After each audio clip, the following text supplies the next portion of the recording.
अस्सलाम वालेकुम एवरीवन, कैसे हैं आप सब। I hope all of you fine. Welcome my YouTube channel. तो वेलकम है आपका मेरे यूट्यूब चैनल में और मेरी आज की पहली वीडियो में। तो हमारी जो मेरे चैनल की जो फर्स्ट सीरीज़ है वो 9th क्लास की केमिस्ट्री से रिलेटेड है। बेसिकली मैंने ये जो चैनल बनाया है वो मैंने 9, 10 फर्स्ट ईयर, सेकेंड ईयर और बीएस के लेवल के लिए, दोनों के सबके लिए बनाया है। लेकिन जो मेन फोकस होगा मेरा वो पहले 9th और 10th की केमिस्ट्री से होगा, क्योंकि यही हमारी बेसिस है। बेसिस स्ट्रॉन्ग होगी तो ही हम आगे जाके जो है वो कुछ सीख पाएंगे। और केमिस्ट्री जो है वो रट्टा लगाने वाला ही जो है, वो मजमून तो है नहीं, समझने वाली किताब है। कंसेप्ट क्लियर करने वाली जो है वो एक किताब है। इसलिए पहले हमारी जो बेसिस हैं वो स्ट्रॉन्ग होंगी तो हमें आगे कुछ जो है वो पता चलेगा। तो शुरू करते हैं अपनी आज की पहली वीडियो। तो आज का मेरा फर्स्ट लेक्चर है जो 9th क्लास की केमिस्ट्री के फर्स्ट चैप्टर का फर्स्ट टॉपिक है, what is chemistry and their branches. हम क्या करते हैं, हम केमिस्ट्री की ढेर सारी बुक्स पढ़ते हैं, उसकी टाइप्स पढ़ लेते हैं, उसकी ब्रांचेस पढ़ लेते हैं, लेकिन हमें ये नहीं पता होता कि केमिस्ट्री खुद क्या है। केमिस्ट्री एक्चुअली है क्या, साइंस की क्या ये शाख है, क्या टाइप है, हम इसमें क्या करते हैं कि इसका नाम जो है वो केमिस्ट्री रखा गया है।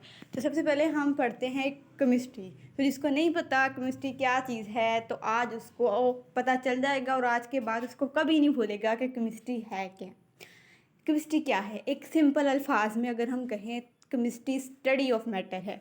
मैटर की स्टडी को हम केमिस्ट्री कहते हैं। अब मैटर क्या है, everything which has mass and occupy space is called matter. हर वो चीज़ जो मास रखती है, जगह घेरती है, उस चीज़ को हम कहते हैं मैटर। हम अपने इर्द गिर्द जितनी भी चीज़ें देख लें वो ज़्यादातर क्या है, मैटर है, क्योंकि उन्होंने कोई ना कोई जगह घेरी हुई है, कुछ ना कुछ तो उन्होंने मास रखा हुआ है।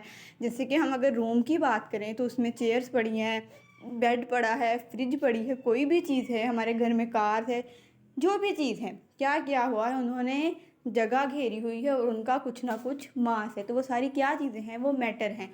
तो जब हम मैटर की स्टडी करते हैं तो बेसिकली जो वो एक्चुअल में उसके पीछे स्टडी होती है, उसके पीछे जो सारे मुशाहदात होते हैं, वो क्या, वो उस चीज़ को हम कहते हैं केमिस्ट्री। यानी कि जो केमिस्ट्री है वो मैटर, उसकी प्रॉपर्टीज़, उसकी कंपोजिशन, उसका स्ट्रक्चर, उसके ही इर्द गिर्द घूमती है। तो असूली तौर पर केमिस्ट्री क्या होती है, असूली तौर पर केमिस्ट्री जो है वो साइंस की एक ऐसी ब्रांच है जो स्टडी करती है कि मैटर क्या है, मैटर किस चीज़ से मिलकर बना है, क्या क्या चीज़ें जो हैं वो मैटर में कंसिस्ट कर रही हैं, इसकी कंपोजिशन क्या है, इसकी जो फिज़िकल प्रॉपर्टीज़ हैं, केमिकल प्रॉपर्टीज़ हैं वो क्या हैं, इसका स्ट्रक्चर क्या है, ये इसकी बनावट, इसका ढांचा जो है वो कैसा है। इस चीज़ को हम कहते हैं chemistry. Chemistry is the branch of science that studies substance, their properties, how they combine और separate and how they change.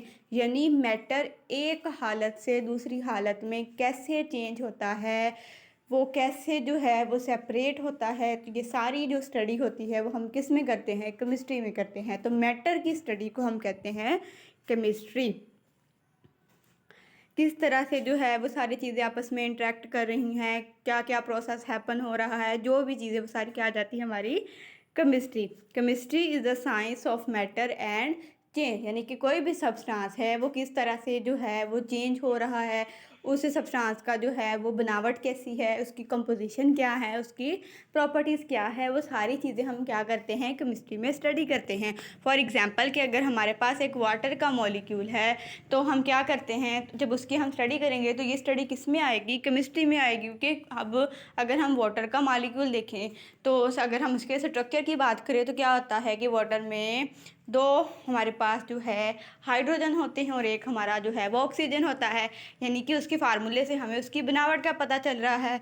और अगर हम उसकी प्रॉपर्टीज़ की बात करें तो हमें पता है कि जो वाटर है वो कलरलेस है, टेस्टलेस है, ऑर्डरलेस है, ठीक है, कुछ ना कुछ मेल्टिंग पॉइंट है, बॉइलिंग पॉइंट वो रखता है। तो ये जो सारी स्टडी है एक सब्सटेंस की, एक मॉलिक्यूल की, वो किस में आती है, वो केमिस्ट्री में आती है। अब why is chemistry important, chemistry important क्यों है। केमिस्ट्री जो है वो हमारी ज़िंदगी के हर पहलू से कोई ना कोई ताल्लुक़ लाजमी रखती है। कहीं ना कहीं से हमारी ज़िंदगी से केमिस्ट्री का कोई ना कोई ताल्लुक़ जो है वो निकल आता है। यानी कि केमिस्ट्री से हमारा जो रिश्ता है ना वो बहुत ही मज़बूत है, कोई ना कोई ताल्लुक़ इससे बन ही जाता है। इसलिए आप लोग जितनी भी इससे जान छुड़वाओगे ना, केमिस्ट्री से कभी जान नहीं छूटेगी। इसलिए आप लोगों को मैं एक अच्छे वे में केमिस्ट्री समझाऊंगी ताकि आप लोग इसे जान ना छुड़वाएं। अच्छा जी, तो अपने मेन पॉइंट पे आते हैं कि केमिस्ट्री इम्पोर्टेंट क्यों है। क्यों इम्पोर्टेंट है? क्योंकि वो हमारी ज़िंदगी से ताल्लुक़ रखती है। अब हमारी ज़िंदगी से कैसे ताल्लुक़ रखती है? ये मेडिसिन बनाने के लिए इस्तेमाल होती है। हम जब लैब में जाएंगे तो क्या होगा कि वहाँ पर जो होंगे लोग, वो क्या करेंगे, केमिकल्स को यूज़ करके मेडिसिन बनाएंगे। लेबॉर्ट्री में मेडिसिन किससे तैयार होती है? केमिकल से। और केमिकल्स कहाँ होते हैं? केमिस्ट्री में पाए जाते हैं। इसी तरह से वो कुकिंग में और क्लीनिंग में इस्तेमाल होती है। अब क्लीनिंग में कैसे इस्तेमाल होती है? डिटर्जेंट्स, सोप, इन सबको बनाने के पीछे भी क्या चीज़ है? केमिस्ट्री है। हम जितने भी डिटर्जेंट्स यूज़ करते हैं, सोप यूज़ करते हैं, ये सारे किस में बनते हैं और कैसे बनते हैं? इन सब को बनाने के पीछे किसका किरदार है? केमिस्ट्री का है। उसके अलावा प्लास्टिक बनाने में, फ्यूल बनाने में, कपड़े बनाने में, ये सारी चीज़ें जो है वो केमिस्ट्री में इस्तेमाल होती हैं। हमारी ज़िंदगी के हर पहलू से केमिस्ट्री का ताल्लुक़ निकल रहा है, ठीक है। उसके अलावा इन्वायरमेंट में, ये किसमें, फार्मिंग में, फूड की प्रोडक्शन में, इंडस्ट्रीज़ में, हर जगह जो है वो केमिस्ट्री हमारी इस्तेमाल हो रही है। अगर इसकी ब्रांचेस की बात की जाए तो इसकी जो मेन ब्रांचेस हैं वो कितनी हैं? केमिस्ट्री जो है उसकी 6 मेन ब्रांचेस हैं, ठीक है। कितनी ब्रांचेस हैं इसकी? 6। उसमें आ जाती है हमारी organic chemistry, inorganic chemistry, physical chemistry, analytical chemistry, biochemistry, environment chemistry. Chemistry की हर शाख अपनी जगह कोई ना कोई अहमियत, कोई ना कोई एडवांटेजेस जो है वो रखती है। हम ये नहीं कह सकते कि केमिस्ट्री की हमें एक ब्रांच को स्टडी कर लें तो अगर हमें केमिस्ट्री की दूसरी ब्रांच का नहीं पता होगा तो कुछ नहीं होता, ऐसा नहीं है। हम क्योंकि केमिस्ट्री की हर ब्रांच अपनी जगह कोई ना कोई फ़ायदा, अपनी जगह कोई ना कोई नॉलेज, कोई ना कोई एडवांटेजेस जो है वो रखती है। हमारी ज़िंदगी में केमिस्ट्री की हर ब्रांच कहीं ना कहीं यूज़ होती है, तो इसलिए हमें हर ब्रांच से रिलेटेड जो है वो इंफॉर्मेशन होनी चाहिए। चलते हैं अपनी पहली ब्रांच पर। तो पहली ब्रांच हमारी क्या है? Organic chemistry. Study compound that contain carbon. क्या आता है ऑर्गेनिक केमिस्ट्री में? ऑर्गेनिक केमिस्ट्री बेसिकली उस स्टडी को कहते हैं जिसमें हम उन कंपाउंड का मुतालिया करते हैं, उन कंपाउंड की स्टडी करते हैं जो कि ऑर्गेनिक कंपाउंड्स होते हैं। ऑर्गेनिक हमें पता है किस चीज़ को रेफ़र करता है? लिविंग्स को, यानी कि वो कंपाउंड जो हमें लिविंग थिंग से हासिल होते हैं उनको हम कहते हैं ऑर्गेनिक केमिस्ट्री। और जो कार्बन होता है वो क्या होता है? इनमें एसेंशियल जो है वो point. Study compound that contain carbon, इसका क्या मतलब है कि यानी कि जब हम ऑर्गेनिक केमिस्ट्री की बात करते हैं, तो जब हम जिक्र करेंगे कि हम ऑर्गेनिक केमिस्ट्री पढ़ रहे हैं तो कंटेन कार्बन का मतलब है कि कार्बन इन कंपाउंड में एसेंशियल एलिमेंट होगा। जिन कंपाउंड में, जिन मॉलिक्यूल में कार्बन मौजूद नहीं होगा उनकी स्टडी ऑर्गेनिक केमिस्ट्री में नहीं आती। कार्बन एसेंशियल होने का मतलब ये नहीं कि हम ऑर्गेनिक केमिस्ट्री में सिर्फ कार्बन से रिलेटेड ही कंपाउंड पढ़ेंगे, नहीं, और भी कंपाउंड इसके साथ बॉन्ड बनाए हो सकते हैं, लेकिन कार्बन इनमें एसेंशियल पॉइंट होता है, यानी कि इनकी पहचान होती है ऑर्गेनिक केमिस्ट्री की कि इनमें कार्बन और हाइड्रोजन जो है वो लाजमन असूली तौर पर जो है वो मौजूद होने चाहिए। यानी कि कार्बन और हाइड्रोजन से रिलेटेड जितने भी कंपाउंड हैं उनकी स्टडी आती है ऑर्गेनिक केमिस्ट्री में, जैसे कि फूड, क्लॉथ, फ्यूल्स, मेडिसिन, ये सारी क्या होती है? यूज़ होती है ऑर्गेनिक केमिस्ट्री में। जैसे कि शुगर का हम फार्मूला देखें तो क्या होता है कि इसमें शुगर में क्या होता है? हमारे पास कार्बन भी होता है, हाइड्रोजन भी होता है और ऑक्सीजन भी होता है।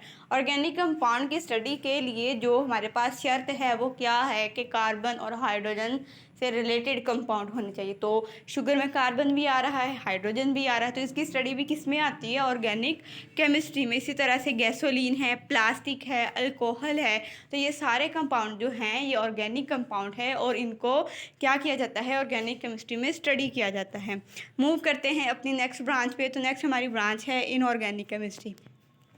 इनऑर्गेनिक केमिस्ट्री जो है वो उन कंपाउंड को डील करती है जो नॉन कार्बन कंपाउंड होते हैं। नॉन कार्बन कंपाउंड से मुराद क्या है? यानी कि वो कंपाउंड जो कार्बन नहीं रखते, जिनमें कार्बन एसेंशियल एलिमेंट नहीं है।